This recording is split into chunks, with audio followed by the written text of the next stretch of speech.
So good afternoon. Okay, thank you, Ben.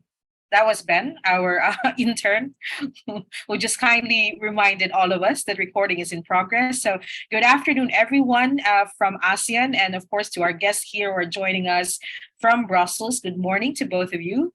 So welcome to this info session on the Marie Skłodowska-Curie Actions Staff Exchange. My name is Jenny Elmaco. I'm one of the regional coordinators of EURAXES in ASEAN. My colleague, Susan Renzo Vaso, cannot be here today, but I'm sure she sends her regards as well, and we send her our well wishes. So EURAXES is a key instrument, an initiative of the European Commission to foster researchers' mobility and cooperation worldwide. Here in the region, we are a host of a community of more than 27,000 scientists, researchers, research administrators, and business representatives. And today we are very happy to host this webinar together with our colleague all the way from Korea, Dr. Tomasz Wierzbowski, who will be moderating the session. But before I give the floor or the room to him, I'd like to inform you of two major events that we're going to have. So apart from this one, as a follow-up, tomorrow at the same time, we will be having a session with MSCA Staff Exchange Fellows. So those fellows who have done a staff exchange, they are from Vietnam, Malaysia, Indonesia, and Thailand. So they will join us tomorrow so that you can ask them, how they were able to find a partner, what it was like, to do this project. So today is the info session on what you can expect on the staff exchange. It's just tomorrow we will be sharing, best practices and, testimonies on how it was for them. So please join us for that. And also next week, we will have info sessions on the European Research Council grants. So the ERC is the premier European funding organization for excellent frontier research. It supports investigator-driven frontier research across all fields. And this is for both early career and senior researchers, and carrying out their ambitious research projects in all scientific disciplines in Europe. So for those in Southeast Asia, we are inviting you to join us on the 11th of October at the same time. And then for those of you in Singapore, Korea, and Japan, that will be on the 13th of October. So, and then lastly, something to flag in advance, in November, the European Research and Innovation Days in Southeast Asia will happen. We will be shining a spotlight on the European research area with the aim of facilitating mutually beneficial collaboration in science and research. So we have done this for the past 7 years or so. So we are very excited that this year, the theme will be on the twin transition. So we are going green and digital. So please join us for that. That's on November 2 to 11. Okay. So finally, I would like to introduce to you your moderator. Every time we have a moderator, they always just go, and then we don't have the time to to explain how great they are. So I want to use that time to do so before he does the same for our excellent speakers today. So our moderator, before joining EURAXES team, he was managing a project for the EU-funded programs under FP7, or that's Horizon 2020. And he also monitored the Korean market as well as the overall macroeconomic and political situation on the Korean peninsula for one of the European member states. So he's done a lot of things. So he's really an expert when it comes to European relations, and also when it comes to the Northeast Asian region. So Dr. Wierzbowski holds a PhD in international relations from Hankook University of Foreign Studies and an MA in international politics obtained at, and I hope I'm not murdering the name, Sung Kyun Kwan University under a Korean government scholarship. How did I do? He's focused on the Northeast Asia region and offers academic courses in international relations.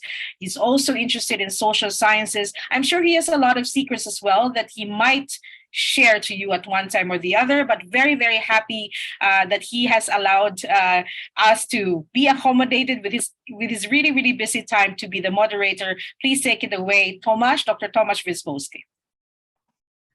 Thank you very much, Jen, for this kind introduction. It's really an honor and pleasure to be here with almost 160 people and our great speakers. So my name is Tomasz. I am EURAX's representative in Korea.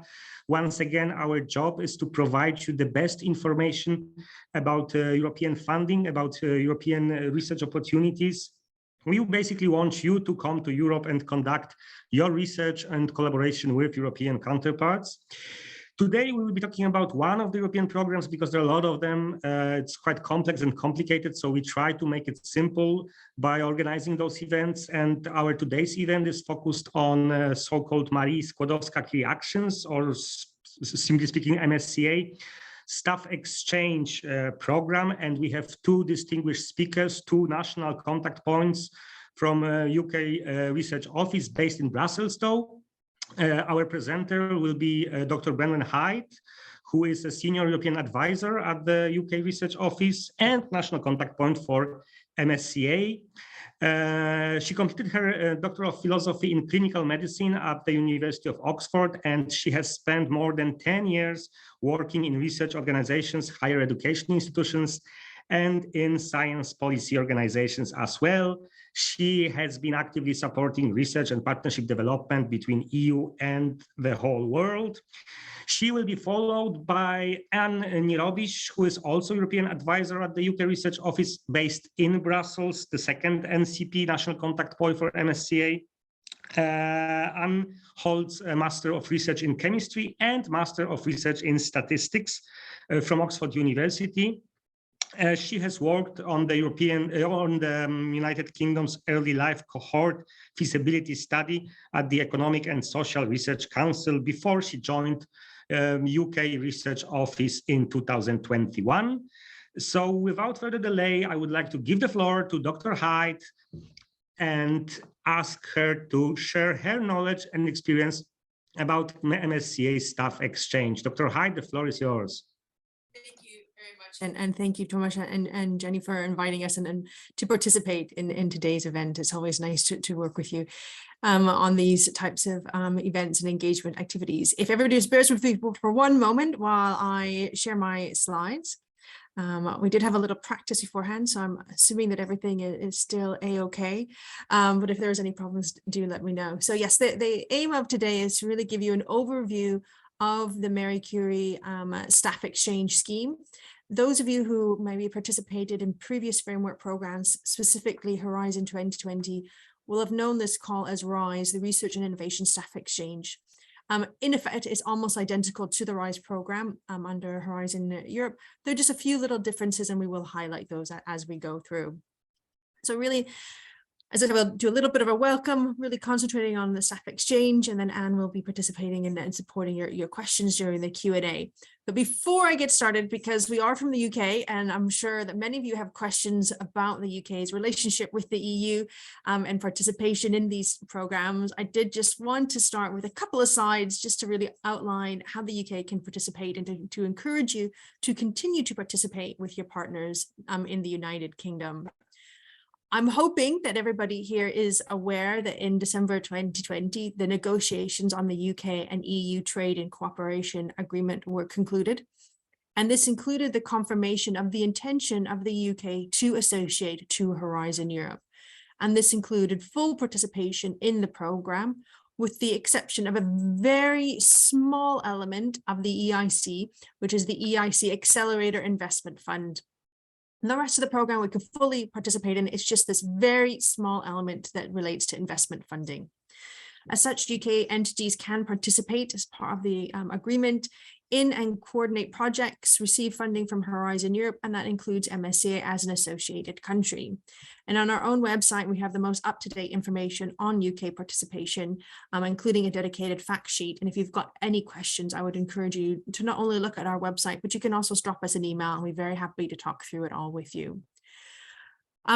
I say the intention is to associate. Unfortunately, it has not been finalised yet, but the UK can fully participate in line with the European Commission's dedicated Q&A, which confirms the UK's eligibility to participate as if we were already associated throughout the process, from admission through to eligibility and evaluation, all the way up to the signature of the grant agreement. So for the purpose of this 2022 call, UK participants can fully participate in the call.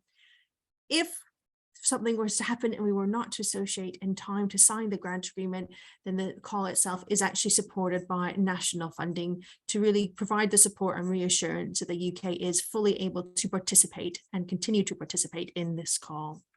So what does this really mean for the 2022 MSCA Staff Exchange call? So UK-based organizations and individual researchers can, so this covers all of Marie Curie, and I apologize, I'll fix this before I send you the slides. Host European fellowships in terms of postdoctoral fellowships. We can be a beneficiary for staff exchange. That means that we can host secondments, we can send people on secondments, we can be part of network-wide activities. We can also be beneficiaries on MSCA doctoral networks. We can also be beneficiaries on MSCA co-fund. So really it's business as usual for us, and hopefully, and that would also mean for the partners that we work with as well. So that was just hopefully a bit of reassurance and encouragement to continue to work with us in the UK and also across all of Europe, because obviously we are here as our capacity as MSCA, NCPs, and we would encourage participation across all of Europe. But we do get quite a few questions specifically on the UK, so I just wanted to cover that very quickly. So to the task at hand, the Marie Curie Staff Exchange. So for those of you who might be less familiar with the structure of Horizon Europe, this is effectively what kind of the structure in terms of funding looks like. Marie Curie fits in what's known as Pillar 1, to do with excellent science, which is really about reinforcing and extending the excellence of the European science base. Many framework programs ago, it used to be under what was called the people pillar. And I do think that's still really important to understand, because Marie Curie is about supporting people. It's also supporting the systems and organizations in which the individuals actually work and undertake their research. And you'll see that coming through in a number of points within the staff exchanges as well. So a few key things about Marie Curie that relates to all of Marie Curie actions, and in particular as well, the staff exchange. Marie Curie is completely bottom up. So it's for you as the applicant or the consortium of applicants, depending on the scheme, to really decide what area of research that you want to be working in. It covers all subject areas. We kind of say A to Z, so archaeology to zoology and everything and anything that's in between. It also supports kind of basic research all the way through to near market uptake. So again, it's really for you to decide and your own project and where it needs to fit within that kind of frame. All of Marie Curie, and particularly the staff exchange, support this, what we call the 3I approach to mobility: interdisciplinary, intersectoral, and international mobility. It's about enhancing the skills of the people behind research and innovation. Marie Curie is incredibly gender friendly and inclusive, and there's a large emphasis on dissemination and public engagement. As part of the enhancing the skills, a lot of kind of the key elements and parts of Marie Curie is about long-term employability and ensuring people have the necessary skills and experience, and that includes international experience, to kind of continue their career in any sector that they might wish to do so. So there's also, as I said, the really strong intersectoral element. So this is just to kind of give you a little key figures of Marie Curie from Horizon 2020, so the previous framework program. I think it gives you a good indication of the scale and scope of the program and what is to offer. So it's again thinking about how many different private organizations, have been more than 4,000, and that's more than 2,000 SMEs, over 8,000 joint public-private peer-reviewed publications, over 800 patent applications, and more than 65,000 researchers have been supported over Horizon 2020. So again, hopefully this also indicates the breadth of the types of projects that are supported. So there are 5 main schemes, or main actions as we call them, for Marie Skłodowska-Curie Actions. And the one I'm going to be focusing on is the staff exchange, as was mentioned already. It's really about promoting innovative, international, intersectoral, interdisciplinary collaborations in research and innovation.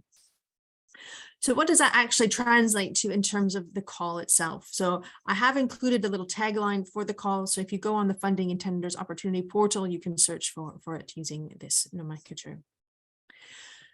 So the staff exchange, it is about exchanges, but one of the key things I want to emphasize is it's about developing a collaborative research and innovation project within your consortium, and I'll talk about what that consortium might look like in a couple of slides. And this research and innovation project is then implemented through secondments. Yes, you will still do some research activities within your own host organization, but the bulk of it is really implemented through the secondments and other network-wide activities. It's really about building new and developing existing networks and collaborations, increasing global cooperation, and also cooperation, as I mentioned, intersectoral between sectors. And that includes SMEs, but it's not limited to SMEs. This can be anything that we consider as to be not academic, and I'll go through that in a little bit, but that could be things like NGOs, charities, local government, museums, art galleries, kind of everything and anything that we would not consider to be academic. It's really about enhancing the knowledge transfer between all the participants and building long-term collaborations, developing research and transferable skills, and this idea of supporting long-term employability, and the three dimensions, the 3I approach to mobility and international and intersectoral collaboration, but also in the way of approaching and thinking about the research and innovation project. As I said, it funds basic research all the way through to near market activities across all sectors and disciplines. And the maximum duration of the funding is 4 years. The funding, as I mentioned, the importance of the secondments, and the funding is tied to secondments. So actually it is tied to the number of person months. So the maximum number of person months that you can request for the 4-year project is 360 person months. And I will go through the budget and explain how that works in a little bit later in the presentation. So before we kind of go through some of the more nitty-gritty details of the call, I just kind of wanted to highlight a few of the benefits of being involved. It can feel quite administrative, I won't say burdensome, but trying to deal with and think about all the secondments. And sometimes people think, oh, maybe it's a lot of work. Why do I really want to get involved? And I think what I'm hopefully getting through here is actually some really valuable experience can be gained by being involved in the staff exchange. For those actually going on secondments or otherwise involved in undertaking the research and innovation activities themselves, it's about helping to develop transferable skills and competencies, increasing your employability and career prospects by developing these new experiences, having access to new and interesting mindsets and approaches to research, that international exposure, either by the researchers coming to your organization or by you yourself going on secondments, and enhancing existing and building new collaborative networks. So really helping you as an individual staff member, and I'll use staff member deliberately, which I'll explain in a second, to kind of expand your own network. From an organizational point of view, again, it really helps the organization to transfer knowledge, build their research and innovation capacity, develop and build sustainable international partnerships with partners all over the world, and build and enhance intersectoral relationships, and actually helps to attract top researchers coming to your organization as part of their secondments. And so building that long-term relationship is very important for the long-term sustainability. So I mentioned this idea of consortium. So what does this look like? And these are the slides now. I'm kind of going to go a little bit more into the nitty-gritty of the call details themselves. So any legal entity established in the academic or the non-academic sector is able to participate in the call. There are some specific requirements. For the minimum criteria for your consortium, you need to have 3 different legal entities established in 3 different countries. 2 of those countries must be different EU member states or associated countries. So as long as you have 2 EU member states or associated country, you can then include third country participants, and we'll explain how they are added in as well. If the organizations are all from the same sector, then, for example, if your 2 European member states or associated country partners are both, say, from academia, then you must, as a minimum requirement, include a third country participant as one of your consortium members. You don't need to do that if there are already intersectoral elements within those 2 EU member states or associated countries. But if they are the same, that you must include a third country. And this is one of the staff exchange itself is one of the most international schemes supported by under Horizon 2020. And that's not just within Marie Curie, but across all of Horizon 2020. So I talked about the different types of organizations. We have, the academic sector versus the non-academic sector. Academic sector, I think is quite self-explanatory, but it's those private or public higher education establishments. Often they are able to award degrees or public or private nonprofit research organizations or international European research organizations. Non-academic sector is in effect everything else. But what I will say, it's really important that you do talk to the organizations to understand how they have been validated by the Commission, because it's that validation and their designation from the Commission which actually determines which sector they are in. It is, we often see this where people will make an assumption about an organization. Typically, they assume it's not academic. So for example, some museums, people will assume will always be non-academic. However, they will be doing quite a bit of research and have been classified by the Commission as being academic. And as you can see, this could cause some difficulties in the consortium composition and meeting the minimum eligibility criteria. So it's really important that as soon as you start talking to your collaborators, that you make sure that everybody is very clear on how they have been designated by the Commission.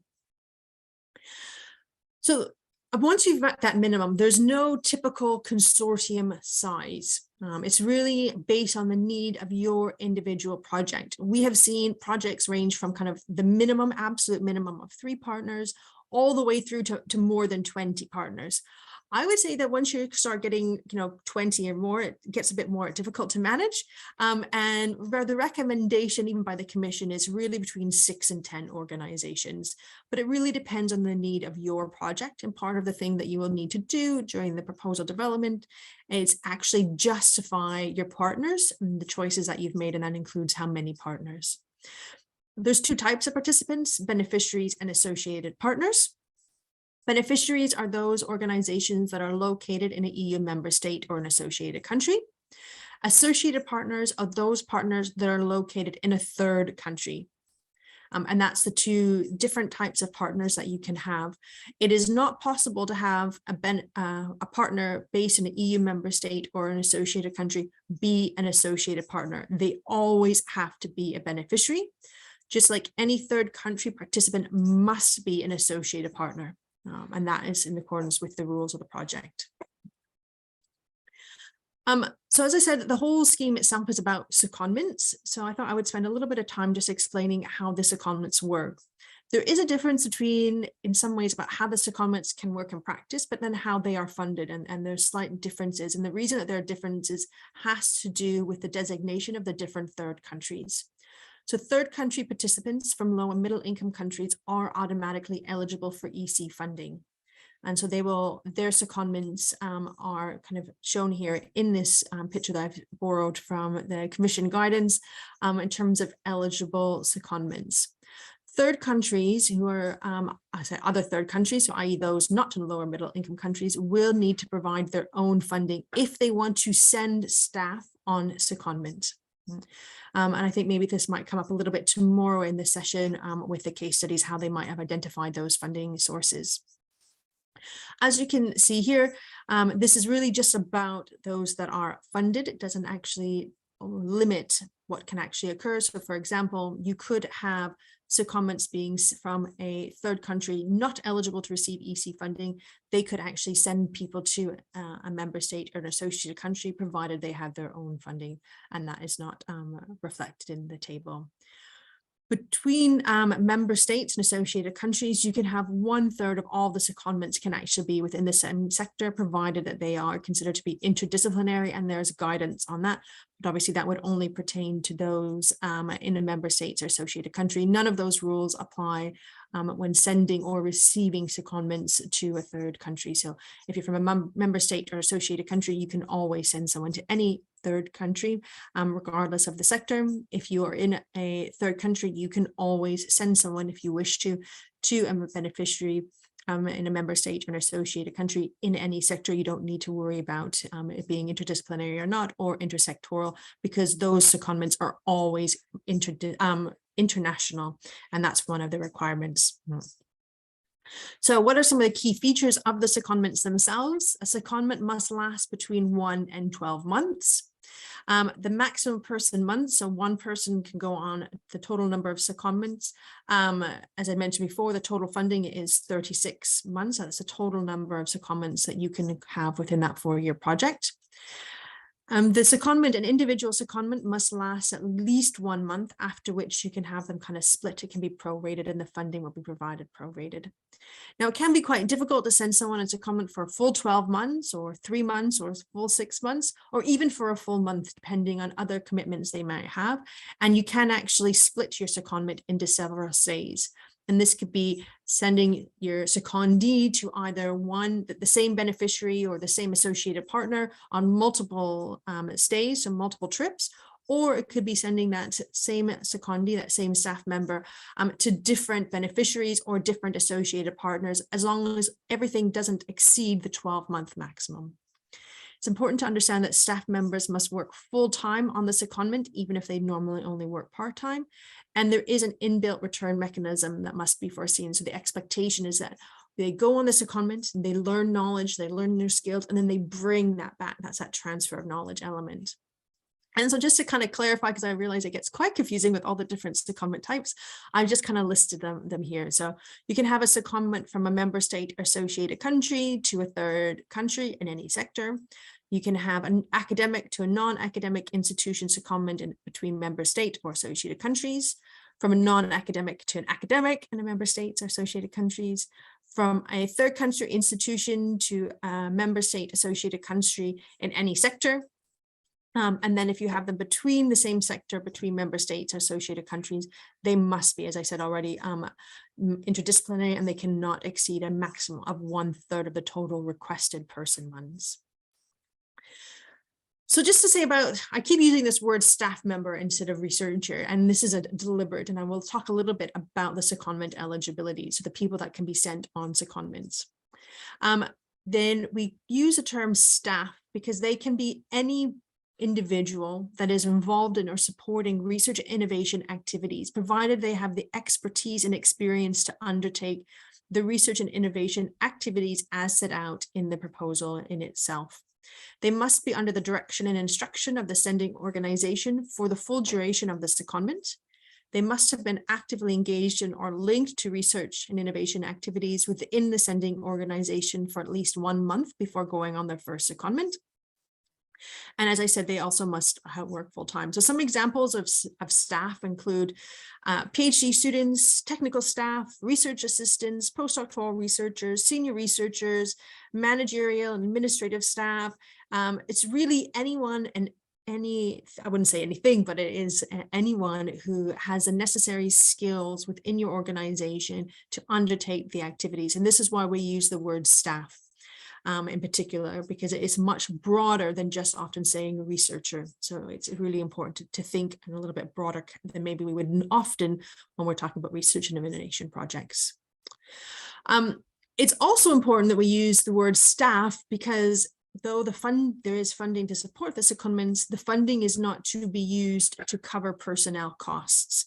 The employers must continue to pay the staff member's salary during their secondment. And this is the other important reason and distinction we use the word staff members. So the maximum EC funding is for 360 person months. And it's broken down really into 3 kind of categories.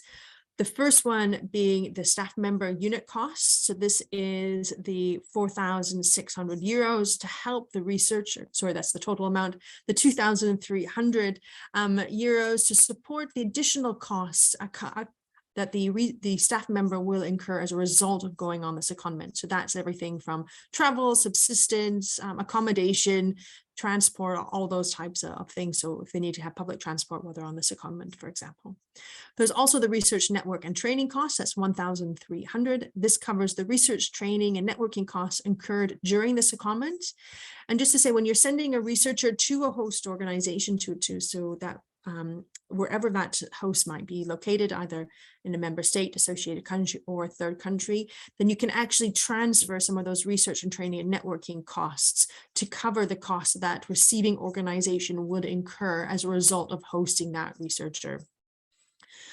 So I talk about, and that's really important. And it's important that you discuss that with the sending organization at the proposal stage, actually, to understand how much money that might be and how it would actually work in practice. There's also money for management and indirect costs. So that's the costs incurred by the organization for being involved.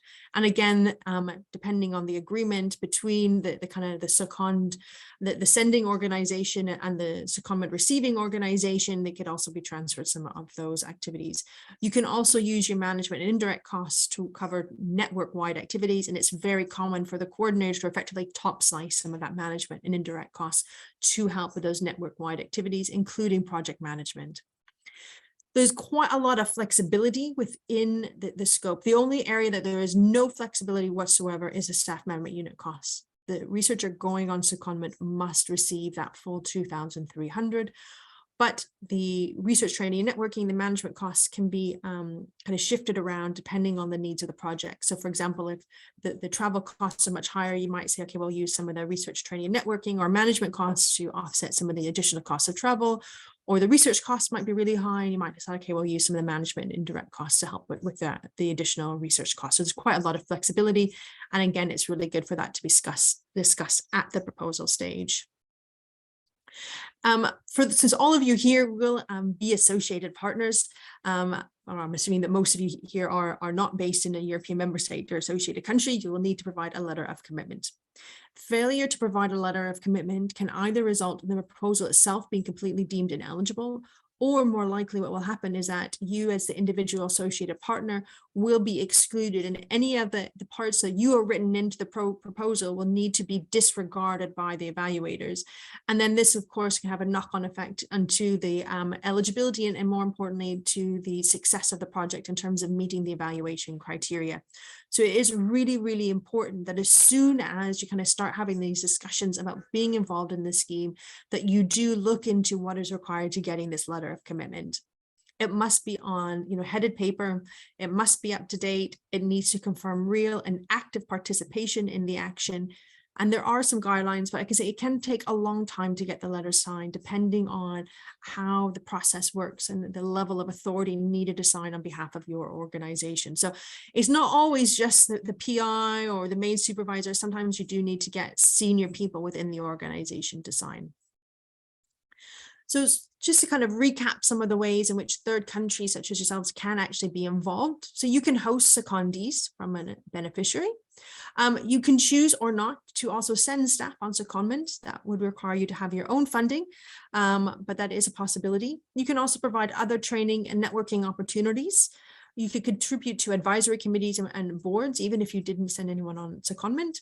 You could participate otherwise in network-wide activities, participate as a stakeholder and user, and provide background and other resources. So you can be fully integrated and should be fully integrated into all stages of the project, as much as needed as required by the project itself or your availability as well. So there's quite a lot of scope to being involved, even if you choose not to send anybody on secondment, and beyond just the hosting of secondees as well.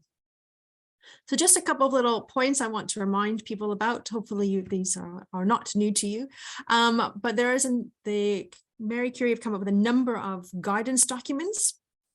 And this, so we'll start with kind of the first one related to guidelines on supervision. It's a non-exhaustive list of recommendations. And one of the things it does emphasize is not only the required for good supervision of the staff member or researcher, but also the importance of training and professional development for those involved as supervisors. So this is, again, another benefit of being involved in the scheme. If you're just wanting to host secondees, making sure that you yourself as a researcher, as a staff member, have the training and professional development to provide those secondment opportunities and really help to develop your CV in that way.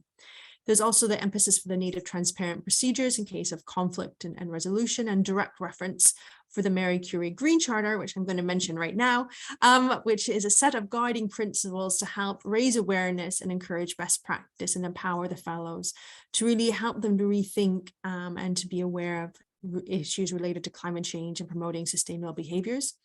This is still an international secondment scheme. It's all about international mobility. So there is expectation that there will be physical relocation during the secondments, but it doesn't mean that for some of the other activities, as some of the other training and network-wide activities couldn't take place remotely, thinking about how to reducing that carbon footprint. At the moment, it's just a reporting requirement. It's not explicitly part of the evaluation criteria. However, in part, one of the parts of the proposal, you do actually need to talk about how you kind of be addressing some of the elements of the Green Charter. And eventually there will be some additional guidance material and case studies as the framework program progresses to help organizations and individual applicants to address these issues. And then just very finally, there's also some guidelines on the inclusion of researchers at risk. And this is something that all Marie Curie applicants and beneficiaries are encouraged to kind of think about and take measures to facilitate in their MSCA funded projects. And then just a couple of little reminders. So the call has not quite yet 2 days until the call launches on the 6th of October. And the deadline for applications will be the 8th of March. It's expected that applicants would be find out about their success in June, and then with the signature kind of following a few months later, kind of with the expected that projects will be able to start either at the very end of 2023 or more likely at the beginning of 2024. And it's just important to think about these timeframe when actually developing your proposal. One thing I will say from many years of experience with the RISE under Horizon 2020 and the ERSs and IAPs under FP7, which were the precursor, is that it can be it's important to really think very carefully about the secondment pattern, remembering that what you think you can do now might not be what you can do in 2024 or 2027 if it is a 4-year project. Things will need to shift. And that is fine within the confines of the scheme. That's absolutely not a problem. But also think really carefully about when term times are, because it's really difficult for many staff, particularly more senior researchers who have heavy teaching loads, to actually go on secondment during term time. And we see it quite often. People think, oh, of course we'll take 2 months off. And then they're like, oh, I got to teach. I can't take 2 months off anymore. And this then can cause a little bit downstream difficulties. I'm not saying that it cannot be amended for in the proposal, but if you're setting up deliverables and milestones based on those secondment time, and then you have to change the secondments and the milestones and deliverables have to change, and you can see how this has a bit of a knock-on effect. So do really think really carefully. And this is also important for senior staff who think, yes, I'm going to use this to get out of teaching for 3 months. Make sure you actually, or 6 months or a whole 12 months, make sure you discuss that with your department in advance and have their approval, again, just for the same reasons. I've seen all of these things happen, so that's why I bring them up. Yes, and it's really just important to have that communication within the proposal and at the proposal development stage as well. So this is just a few little things, a little bit of proposal advice, just a friendly reminder to read all the call documentation when it gets published on the 6th of October, and that includes the evaluation criteria, and to really follow the call requirements. And there's nothing worse than unfortunately being deemed unsuccessful because you've missed something in the requirement itself. But this will all be in the slides when I update them and send them through for you all. So hopefully I've covered everything and it gotten you a little bit excited and interested in the scheme. And I'll hand over back to Thomas and my colleague Anne for any questions. Thank you very much, Dr. Hyde. Thank you very much, Branwen, for your very comprehensive introduction to quite a complicated scheme, MSCA Staff Exchange. We still have some time. We have 2 experts in the field from UK Research Office, Branwen and Anne, and we are happy right now to take some questions. There are some already in a Q&A box. I guess, Jen, you can address them. Shall I read them loud, or how shall we do it? Yeah, please do. Okay. Do that. Thank you. Okay, I am a junior researcher from Indonesia, but currently working in the Netherlands. Is there a possibility to apply for exchange research-related work to Indonesia? That's one of the questions from one of the anonymous attendees. Branwen, you can see those questions as well, right? You have Q&A options somewhere there. So basically, the scheme is that there should be 3 institutions in 3 different countries, 2 of them in a new member state or an associated country, 1 of them in a 3rd country. And basically, you will need to think about that you have to be associated to one of these institutions. So to apply for an exchange related work to Indonesia, you have to think about whether your current institution in Netherlands wants to be part of a consortium, and whether, then you could go back to the Netherlands, not Netherlands, to the Indonesia, or to Singapore for this kind of work. And you'd have to think about funding. So if you go from your institution, I think it was in Netherlands, so from a EU member state to a third country, that would be possible.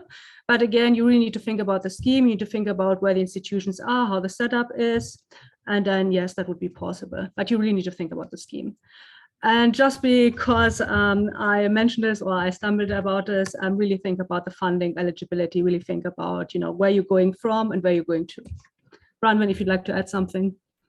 Just to say that there's no nationality requirements in for the scheme, unlike some of the other Marie Curie elements. So yes, so there's no issue with regards to your own nationality, wanting to go back to, say, for example, your home country as part of this comment. That there's no issue whatsoever. Right. Something that was mentioned, but just to clarify, UK institution can become the leader of MSCA consortium. Is it correct? I can see nodding. Yes, that's obviously correct. Yeah. Yes.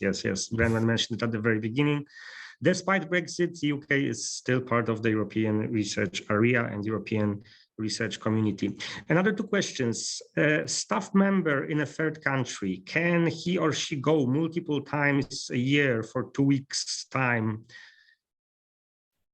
Yes, as long as you fulfill the minimum duration. The minimum duration is a month. So split stays are possible, but you need to be really sure that the minimum duration is fulfilled. And you've seen this happening, that people didn't count their days. So we'd really advise you to count their days to make sure that you fulfill this. And I think travel days also count. So count your days, and it's possible. Okay. Second one, I am a little bit confused. The hosted researchers, is it required those persons as are well-known professors in the EU countries? I guess hosted researchers is a PI, right? Principal investigators, so-called supervisors. I think what I understand this person wants to ask is whether the people they would be hosting at, at institutions in, let's say, Singapore and Vietnam, whether they would have to be respected EU, PI, well-known, let's say, ESC grantees. No, they basically, this scheme means that anyone who's working on EI activities can be sent on secondments as long as they are affiliated to the project. There could be technicians who want to learn new skills and then take them back to their home institutions. They could be PhD students, they are considered staff. There could be any kind of researchers as long really as they are affiliated to the research activities. So they don't have to be the respected professors, they just have to be. Of course, yes, thank you so much. And is there any specific country to choose for better result? For example, in Africa instead of Asia? No. So basically, sorry, we get this question is asked every time. So I'm sorry, it's just, it feels a bit like a déjà vu, apologies. So the answer is no. So basically what the European Commission wants to see is that your consortium is, let's say, the best optimum consortium for the research you want to pursue. So basically you propose a specific research project, and the entities, the institution you've chosen are basically the best within that research for your research project, the best within your research project to to lead the project to a successful completion and to work successful knowledge transfers for the secondees as well. Yes, indeed. Another question, do we need to have an agreement between potential supervisor for MSCA postdoctoral fellowship before submitting proposal online? I guess it's PF, it's not staff exchange, but I think you can also address this question. Branwen, could you please take this one? Apologies for PF, yeah. Yeah, sorry, could you just repeat the question a little bit again? Sorry. Do we need an agreement between potential supervisor for MSCA postdoctoral fellowship before submitting proposal online? Yes, absolutely, 100%. The proposal itself is a joint effort, as it were, between you as the researcher, as the research fellow, and the supervisor, your potential host or individual. And actually, it's a three-way, three kind of connection. So I'm doing this because in my proposal we have three overlapping circles when we do the proposal that explains this a little bit better diagram, and the host organization as well, because all three of those components are actually evaluated and looked at by the evaluators. So yes, it's an absolute requirement. But I will say that I know that the Bosch, Thomas and Jenny, they ran some excellent sessions for the 2022 call last spring. And I'm assuming that they will run some excellent sessions again for the 2023 call, which won't be opening until the spring of 2023. And I would encourage you to keep an eye out for them coming up. Definitely we will. Once again, it's slightly different program. It's also MSCA, but it's postdoctoral fellowship. And today we are more focused on staff exchange. Another one is what advice you can give to us to get better chance to get this funding related to SMEs, country, and so on. Sorry, I just had to unmute myself. I always have to remember this. So basically, the advice I would give you is, and what we've seen all the time, is start talking early to potential, members of your consortium. Make sure that you're really clear what your research project is supposed to do or what you want to do. Make clear that you've got a really good plan in place about what role the different research institutions or the different institutions from the non-academic sector are supposed to play, how each secondment plays into this, whether you clearly identify the risk in your proposals. And something we've also noted is that successful proposals had multiple iterations, of drafts, of people talking to each other and making sure that it was really clear what was to be done, how everyone participated, risk management, and basically a clear plan in place. So there's not, unfortunately, one way to success or specific rules we can share, but really making sure that that you're very clear in your proposal, that you really have spent time working on your proposal. And also deadlines approach rapidly, so we'd encourage you to start talking early. Branwen, if you'd like to add something. Right. Yes. Once again, we will repeat ourselves, but I think it's important to send this message. A message is about UK. Can UK institutions lead the MSCA consortium? Does eligibility to host also mean eligibility to lead the consortium? Yeah, I'll pick this up, sorry. And yes, the UK can participate as if we are an associated country. That does mean that we can be that, and we have to be effectively a beneficiary for the staff exchange. As a beneficiary, we can also coordinate staff exchange projects. So effectively at the proposal stage, it is business as usual. We just the UK should be fully participating and look like we are just another associated country participant. So there's absolutely no issue at the proposal stage for that. On that, also interesting question, is Ireland an associated country and will it come under UK or is it a separate country? Does Ireland and UK have the same NCP? So Northern Ireland is part of the United Kingdom. And so we are the NCP for Northern Ireland. For Ireland, also called the Republic of Ireland, that is a separate country. It is part of the European Union. They also have their own Marie Curie NCP, and they will actually participate because they are a member state. So Northern Ireland, United Kingdom, Republic of Ireland, Ireland, member state, and that's the two parts. Yes.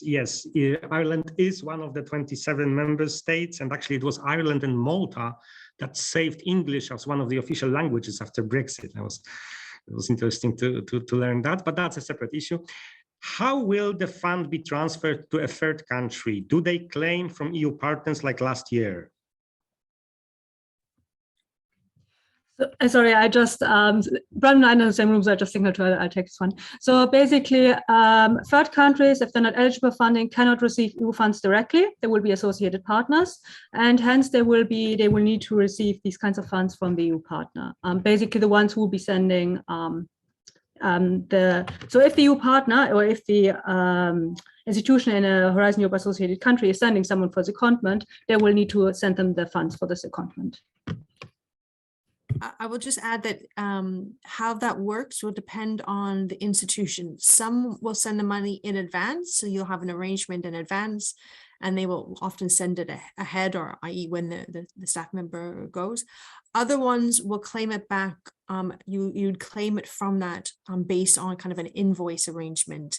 So whatever you would spend, you would then claim back. But all that is dependent on the partners involved, what works best for the partners involved. And that's why I would encourage you to have that discussion now at the proposal stage, how it would work. But from the sounds that you've been involved in the RISE scheme. And so I will say very simply for the one specific person who asked the question, yes, it will work like it did last time. Unless for some reason the other beneficiary can't do it that way. Right. And is family sponsored as well? That's one of the questions. So basically the funding, the way the funding works is it is for your researcher or your technician or whoever the staff member is to go to a secondment to, a second place in order, to carry out work and pick up new skills.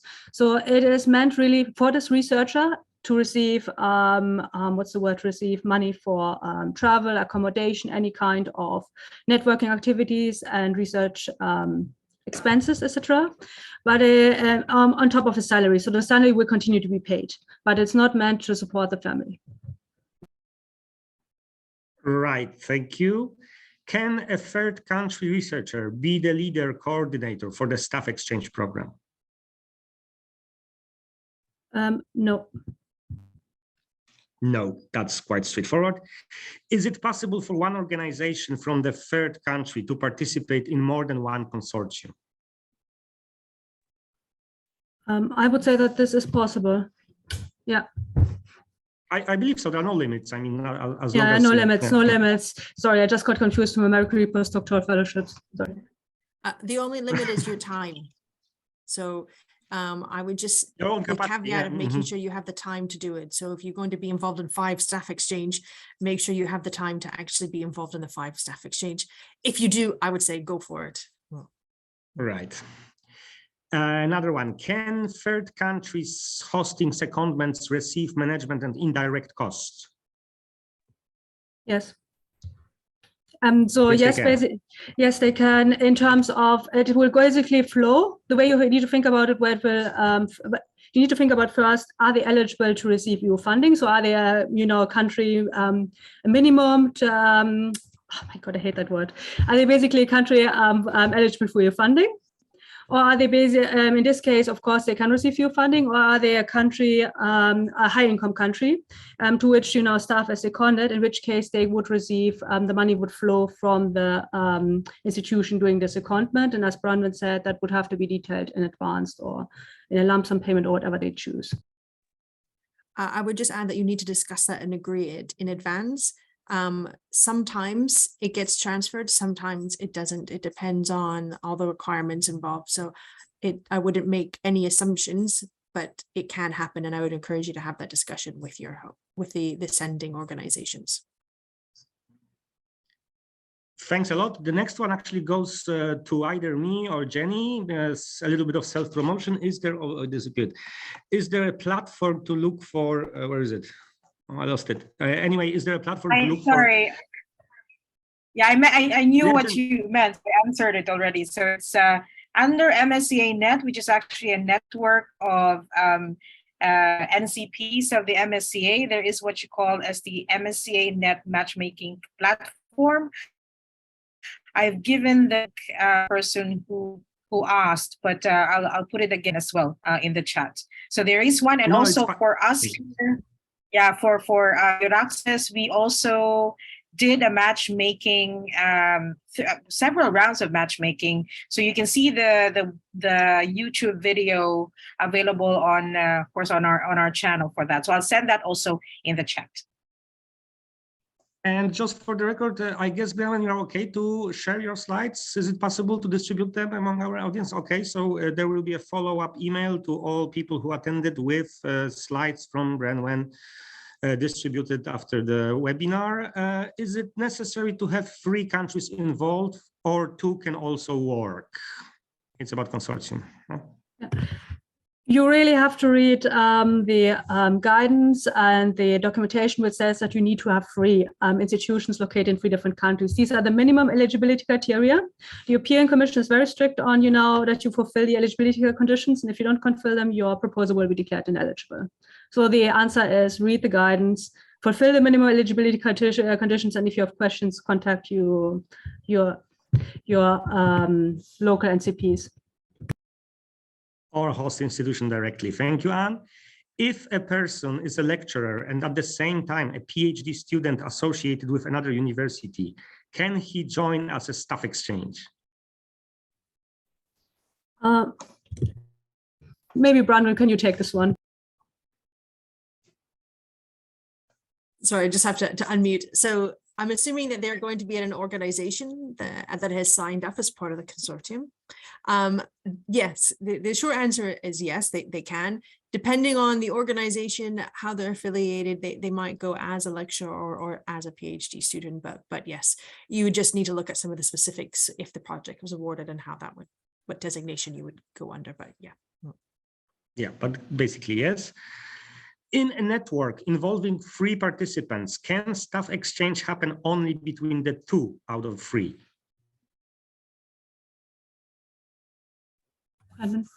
You have to unmute Anne. Okay, yeah, please. Yeah. No, I'll pick this one up. So if you have a consortium that say has 2 EU member states involved in a third country, then the third country wouldn't have to send anybody on secondment. They could just receive people on secondment. That would not be an issue whatsoever.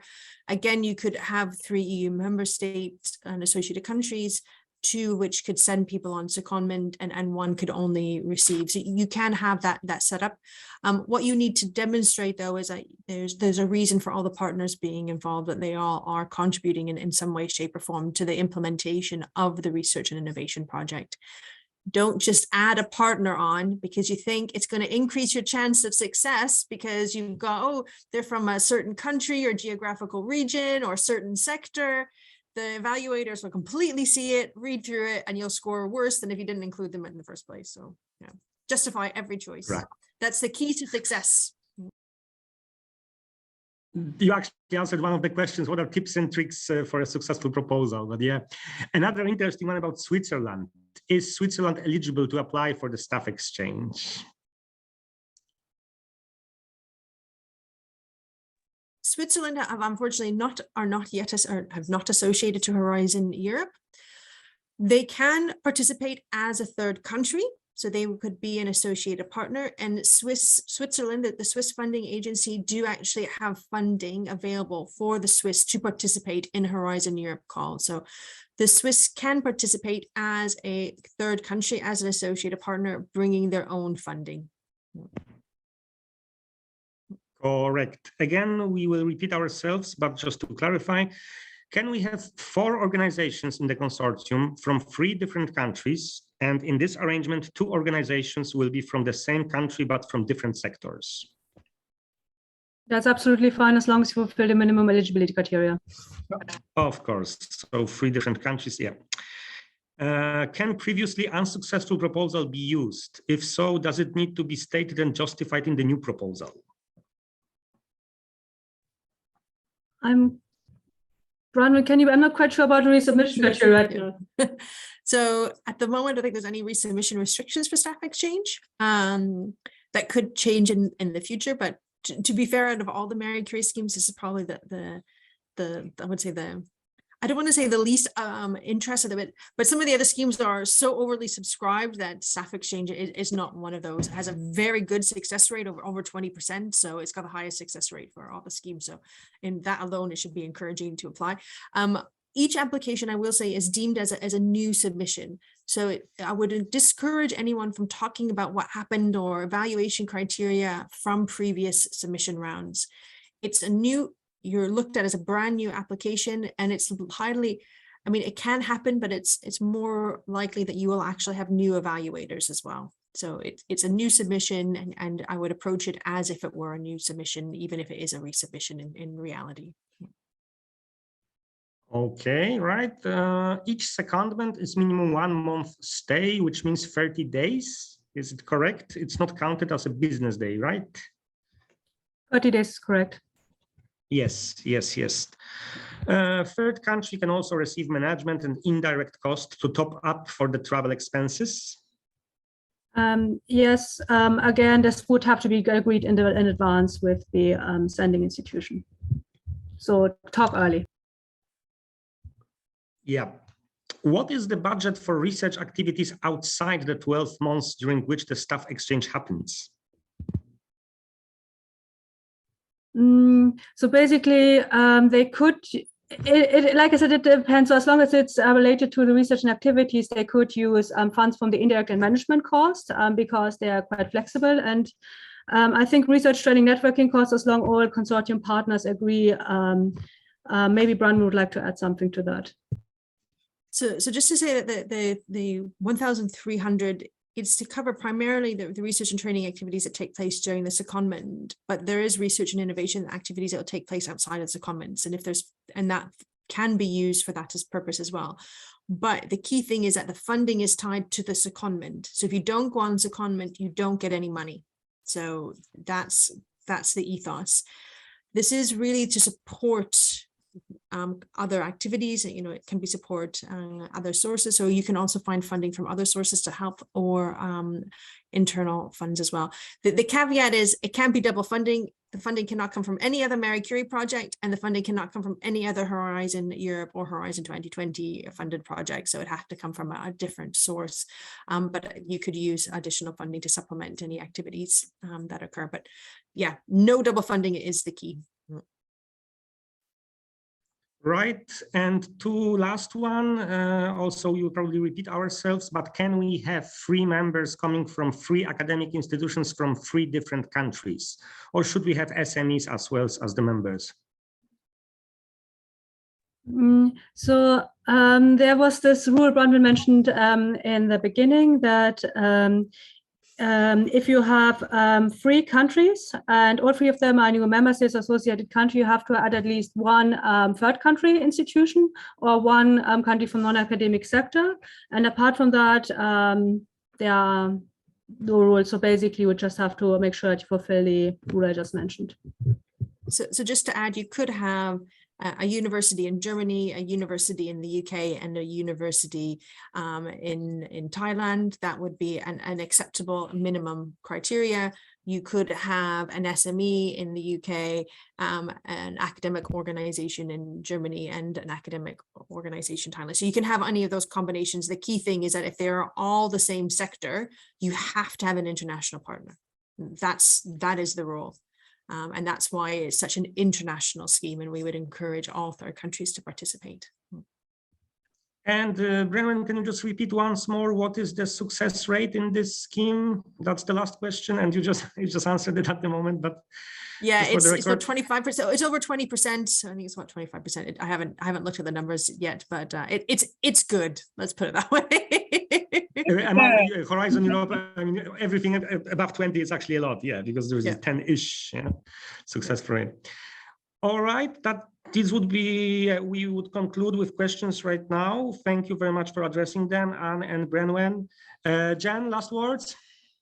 Yes, so thank you so much for all of you who are here. It's been a very dynamic session. So thank you, Dr. Branwen Hai, of course, Anne Nierobisch, and our very own Dr. Tomasz Wierzbowski. Please be reminded that tomorrow we are going to have a best practice session with tips and advice from fellow researchers from Indonesia, Malaysia, Thailand, and Vietnam. So, some of the questions that are still here, you can ask them tomorrow, especially on how they did their own staff exchanges.